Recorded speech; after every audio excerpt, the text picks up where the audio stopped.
19 years ago, the river was running high.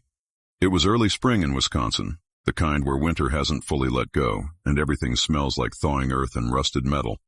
The old paper mill on the edge of Eau Claire had been closed for years, its windows busted out, its smokestacks like broken teeth against the gray sky. Everyone knew kids dared each other to sneak in. Everyone also knew you didn't go there after dark.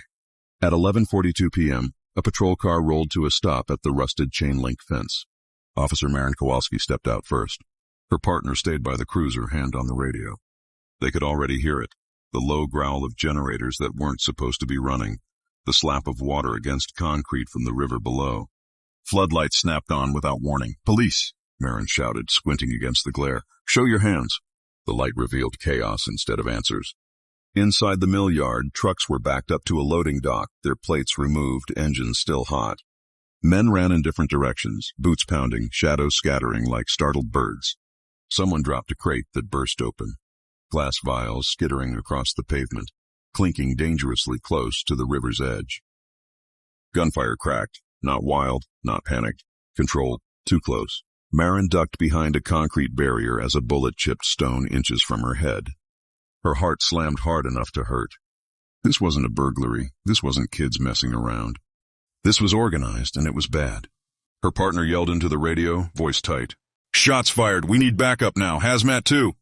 A man bolted toward the fence, face masked, carrying a duffel that leaked dark liquid onto the ground. He slipped on wet concrete, went down hard, and didn't get back up. Another figure dragged him away before Maren could move, disappearing into the maze of machinery. Then came the worst sound of all, an alarm screaming from inside the mill, high and urgent, followed by the hiss of something venting into the night air. Maren's eyes burned.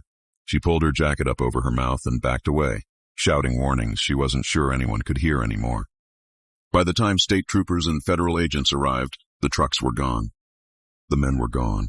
The generators were silent. Only the river remained, carrying traces of something no one could quite identify downstream. The mill was sealed off by morning. Officials called it an illegal chemical operation and refused to say more. A few arrests were made months later, quietly, in other states. But locals still remember that night. They remember the helicopters, the river patrols, the way the air smelled wrong for days. And they remember how the old paper mill was finally demolished. Not because it was unsafe, but because some places hold on to danger long after everyone else leaves.